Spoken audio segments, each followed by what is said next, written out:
창세기 40장 5절부터 23절에 있는 말씀으로 큐티인 제목은 해석은 하나님께 있습니다입니다.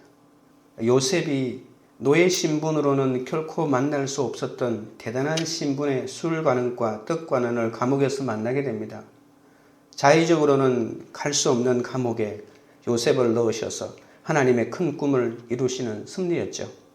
요셉이 부모, 형제, 미디안 상인과 보디발 이 두 관은 모두를 만나고 싶어 만난 것이 아닙니다. 그 만남으로 해석을 잘해 총리가 되는 기회가 된 것이죠. 나의 도망갈 수 없는 만남을 인정할 때 평강이 찾아옵니다.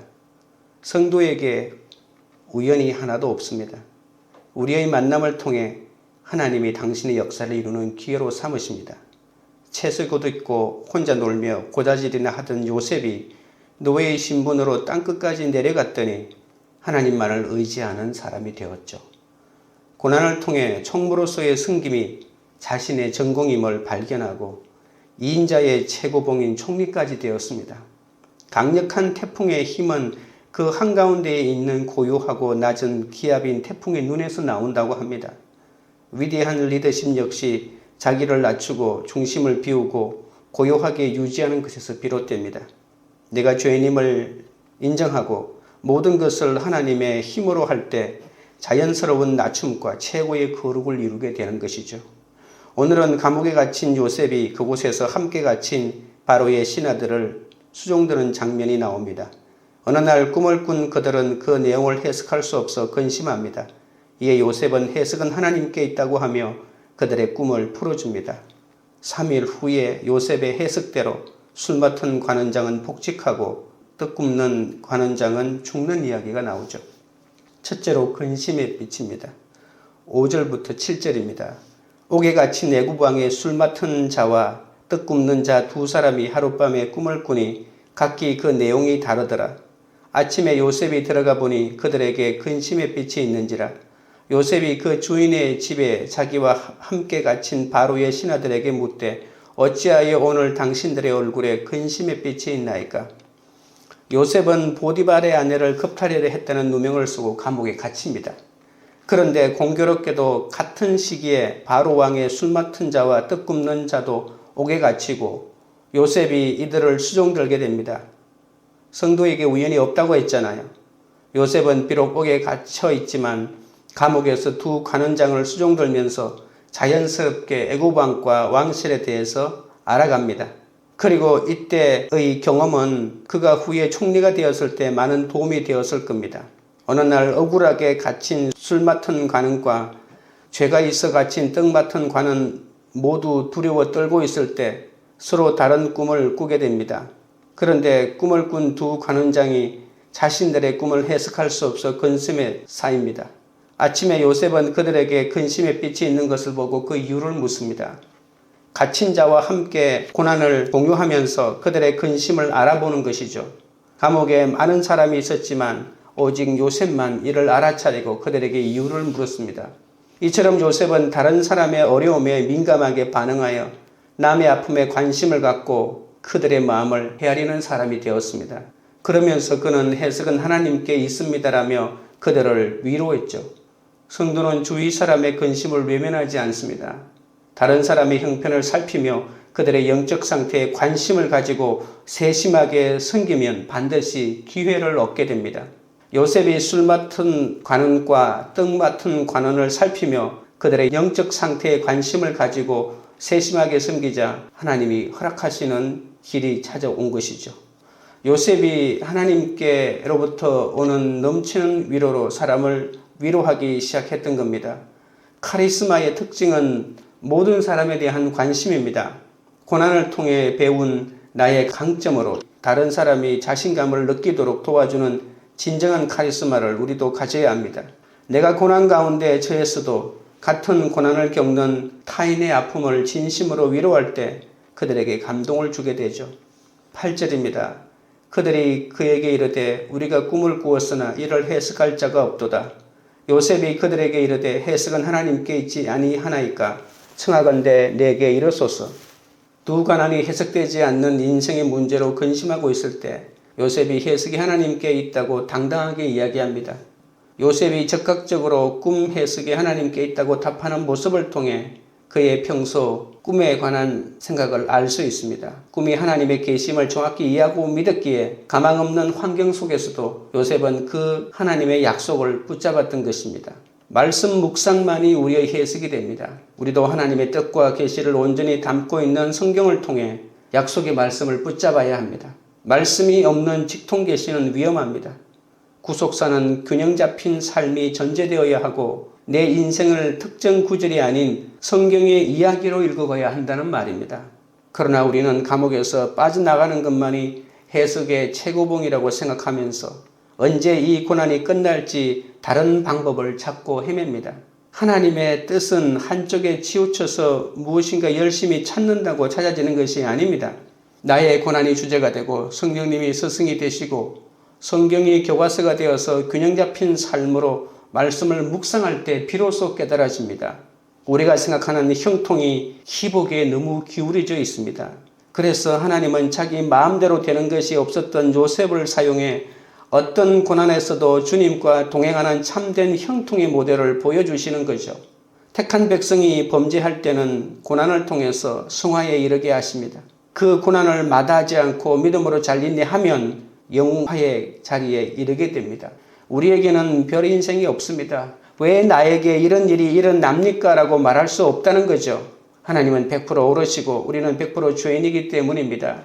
감사할 수 없는 상황에서도 감사하고 말씀으로 해석하고 나갈 때 우리에게 오는 모든 기회를 붙잡으며 모두를 살리는 사람이 될 수 있습니다.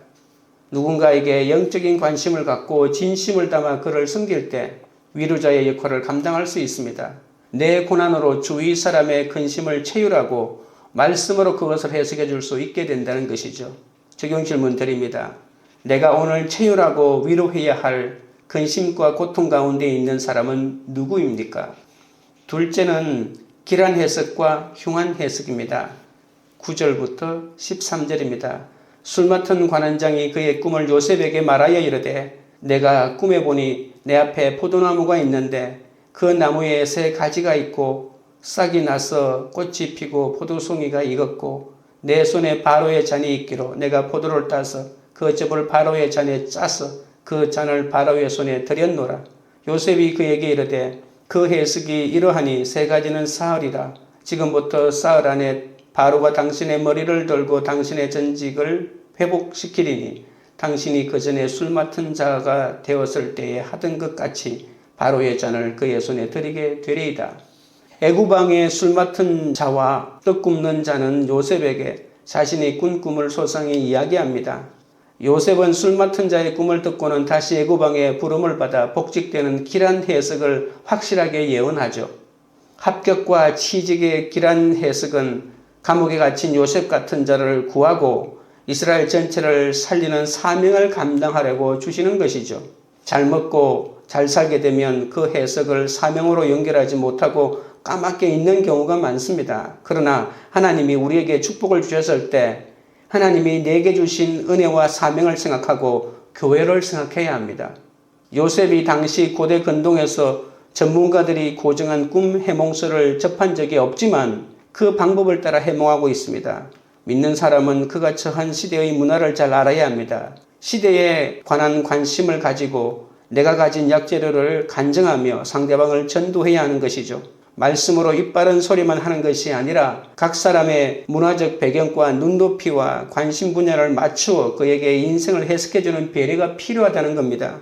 14절 15절입니다. 당신이 잘 되시거든 나를 생각하고 내게 은혜를 베풀어서 내 사정을 바로에게 아뢰어 이 집에서 나를 건져 주소서. 나는 히브리 땅에서 끌려온 자요 여기서도 옥에 갇힐 일을 행하지 아니하였나이다. 요셉은 술 맡은 관원장에게 자신을 기억해서 감옥에서 건져주기를 부탁합니다. 그는 감옥에 갇힌 요셉을 구하고 이스라엘을 살리는 사명을 감당하려고 길한 해석을 받았지만 복직되자마자 요셉을 잊어버립니다. 요셉이 그간 훈련을 많이 받았지만 아직도 그 속에 내가 남아있기에 지금은 하나님의 때가 아닌 것을 알 수 있습니다. 구원이 오직 하나님께만 있음을 알게 하시고 이스라엘 지도자로서의 적당한 시기가 되어 바로 앞에 나서게 하려면 요셉을 2년간 감옥에 더 있게 하실 필요가 있었던 겁니다.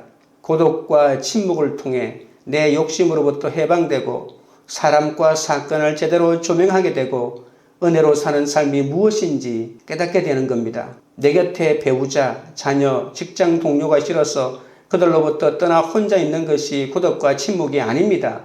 나를 힘들게 하는 그들과 함께 머물며 내 속에 사랑이 없음을 발견하고 하나님의 음성을 듣는 것이 참된 고독과 침묵의 영성입니다.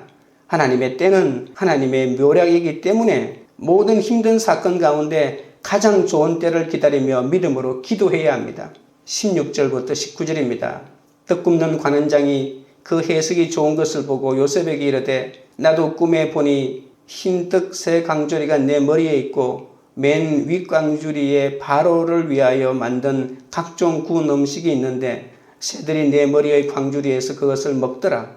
요셉이 대답하여 이르되 이 해석은 이러하니 새 강주리는 사흘이요 지금부터 사흘 안에 바로가 당신의 머리를 들고 당신을 나무에 달리니 새들이 당신의 고기를 뜯어 먹으리이다 하더니 요셉이 떡관원장의 꿈을 듣고 왕의 저주를 받아 나무에 달리게 될 것이라는 흉한 해석을 줍니다. 힘들어도 흉한 해석을 해주어야 하는 이유는 그것이 진실한 이야기이기 때문이죠. 이 땅의 삶과 죽음이 중요한 것이 아니라 주어진 사흘의 시간 동안에 회개하고 천국에 가야 하기에 지혜로운 시기와 방법으로 이 사랑하는 해석을 해 주어야 한다는 것입니다. 길한 해석을 받은 자에게는 사명을 촉구하시고 흉한 해석을 맡은 자에게는 회개를 촉구하게 하셔서 우리로 생명 낳는 자가 되게 하시는 하나님이라는 것을 다시 한번 깨닫게 됩니다. 요셉은 꿈 전문가도 아닐 뿐더러 그에게 특별한 능력이 있는 것도 아니었습니다. 다만 그의 해석은 하나님께 있다는 것을 믿었습니다. 이처럼 영혼에 관한 관심이 있는 사람은 듣기 좋은 말만 하는 것이 아니라 길한 해석이든 흉한 해석이든 그것을 통해 상대방이 구원으로 나아가도록 돕는다는 것이죠. 구원을 위한 해석은 듣기 좋은 말만 해주는 것이 아니라 말씀을 따라 해석해 주는 것임을 명심해야 합니다. 흉한 해석은 당사자가 주어진 시간 안에 회개하고 천국에 가야 하기 때문에 지혜롭게 전할 필요가 있는 것입니다. 하나님은 길한 해석을 받은 자에게는 사명을 감당하게 하시고 흉한 해석을 받은 자에게는 회개를 촉구하신다는 말을 다시 한번 깨달아 알아야 합니다. 적용 질문 드립니다. 현재 나의 상황에서 하나님이 주시는 말씀은 사명을 감당하게 하시려는 길한 해석입니까? 회개를 촉구하시는 흥한 해석입니까? 셋째는 요셉을 잊었더라입니다. 20절부터 22절입니다. 제3일은 바로의 생일이라 바로가 그의 모든 신하를 위하여 잔치를 베풀 때에 술 맡은 관원장과 떡 굽는 관원장에게 그의 신하들 중에 머리를 들게 하리라. 바로의 술 맡은 관원장은 전직을 회복하매 그가 잔을 바로의 손에 받들어 드렸고 떡 굽는 관원장은 매달리니 요셉이 그들에게 해석함과 같이 되었으나 요셉의 해석대로 3일 후에 바로의 생일에 술 맡은 관원장은 전직이 회복되어 다시 왕의 수종을 듭니다. 하지만 떡 굽는 관원장은 요셉의 말대로 처형됩니다. 표면적으로 이 일은 애굽왕 바로에 의해 결정된 것처럼 보입니다. 하지만 하늘을 나는 참새 한 마리도 하나님이 허락하지 않으시면 땅에 떨어지지 않는 것처럼 이 세상의 모든 일은 하나님의 계획 가운데 있습니다. 요셉이 자신의 앞날은 모르지만 다른 사람들에게 꿈을 해석해 줄 때 그렇게 되는 능력을 주셨음을 알 수 있습니다. 23절입니다. 술 맡은 관원장이 요셉을 기억하지 못하고 그를 잊었더라. 요셉은 술 맡은 관원장의 꿈이 사흘 안에 복직되는 꿈이라고 해석해 주며 복직되거든 자신의 억울한 사정을 바로에게 알려 자신을 건져달라고 부탁한 적이 있죠. 그러나 술 맡은 관원장은 감옥에서 풀려나 복직되었음에도 요셉을 잃어버렸습니다. 요셉의 감옥 생활이 끝날 희망도 이제 빛이 꺼져버렸습니다. 이처럼 하나님을 모르는 세상 사람들은 말씀 해석에는 관심이 없고 오직 자신의 감옥에서 나갈 생각만 하기 때문에 기대할 것이 없습니다. 자신의 문제가 해결되고 환경이 바뀌기만을 바라기에 상대방이 베푼 호의와 수고를 망각하고 외면합니다. 사람은 믿음의 대상이 아니라 사랑의 대상일 뿐입니다. 더욱이 하나님을 믿지 않는 사람이라면 더더욱 구원과 사랑의 대상입니다. 그러나 요셉은 햇빛 한 줄기 들어오지 않는 지하 감옥에서도 낙담하지 않고 작은 일에 충성하는 사람이었습니다. 인간의 신실치 못함 때문에 상심했을 수도 있었지만 요셉은 아마도 이 또한 대수롭지 않게 여겼습니다. 사람은 잊을지라도 하나님은 절대로 잊지 않으시기 때문입니다. 하나님은 애굽의 최고 지도자 바로에게 2차례의 희한한 꿈을 꾸게 하심으로써 술 맡은 관원장이 요셉을 다시 기억하게 만드는 섭리를 보여주십니다. 요셉을 바로 앞에 세우기 위해 가장 필요할 때에 술 관원장의 기억도 되살리는 것이죠. 하나님만이 어떤 환경에서도 나를 구원해 주신다는 사실을 아셔야 합니다. 적용 질문 드립니다. 누군가 내게 베푼 호의와 수고를 기억하며 그에게 감사합니까? 아니면 잊어버린 채 외면하며 지냅니까? 기도드리겠습니다. 하나님 아버지, 누군가에게 영적인 관심을 갖고 진심을 담아 그를 섬길 때 위로자의 역할을 감당할 수 있다고 했습니다. 그러나 저는 가족과 주위 지체들의 근심과 고통을 보면서도 채울하기보다는 무관심과 판단으로 일관할 때가 많았사오니 용서하여 주시옵소서. 내 고난으로 주위 사람의 근심을 채울하고 말씀으로 그것을 해석해 줄 수 있도록 붙잡아 주시옵소서. 이제는 말씀을 깨달아 어떤 사건에서도 길한 해석과 흉한 해석을 잘 내리기를 원합니다. 길한 해석을 받을 때는 사명을 감당하게 하시고 흉한 해석을 받을 때는 회개하게 하옵소서. 믿는 자로서 주위 사람들의 근심을 외면하지 않고 민감히 살펴 말씀으로 그들의 사건을 해석하여 위로자의 역할을 온전히 감당하게 하옵소서. 흉한 해석은 당사자가 주어진 시간 동안 회개하고 천국에 가야 하기에 지혜롭게 전할 수 있도록 도와주옵소서. 술 맡은 관원장은 감옥에서 풀려나 복직되었음에도 요셉을 잊어버렸다고 합니다. 세상 사람들은 말씀 해석에는 관심이 없고 자신의 문제가 해결되고 환경이 바뀌기만을 바라기에 상대방이 베푼 호의와 수고를 망각하고 외면한다고 했습니다. 사람은 믿음의 대상이 아니라 사랑과 구원의 대상일 뿐이오니 그들을 기대하지 않게 하옵소서. 사람이 잊을지라도 절대로 잊지 않으시는 하나님만 바라볼 수 있도록 역사하여 주옵소서. 관계 우리들 교회가 오늘도 체휼하고 위로해야 할 근심과 고통 가운데 있는 사람을 살피는 그런 공동체가 되게 하옵소서. 누군가 나에게 베푼 호의와 수고를 잃어버린 채 외면하지 않고 기억하며 감사하는 공동체가 되게 하옵소서. 각자의 삶 속에 찾아온 사건이 해석되지 않아 고통을 받는 지체들이 있사오니 그들이 공동체에서 말씀으로 사건을 해석받고 시원하게 되는 은혜를 누리게 하옵소서. 해석은 하나님께 있음을 기억하고 날마다 말씀과 공동체를 통해 하나님께 묻는 그런 공동체가 되도록 인도하여 주옵소서. 예수님의 이름으로 기도드리옵나이다. 아멘.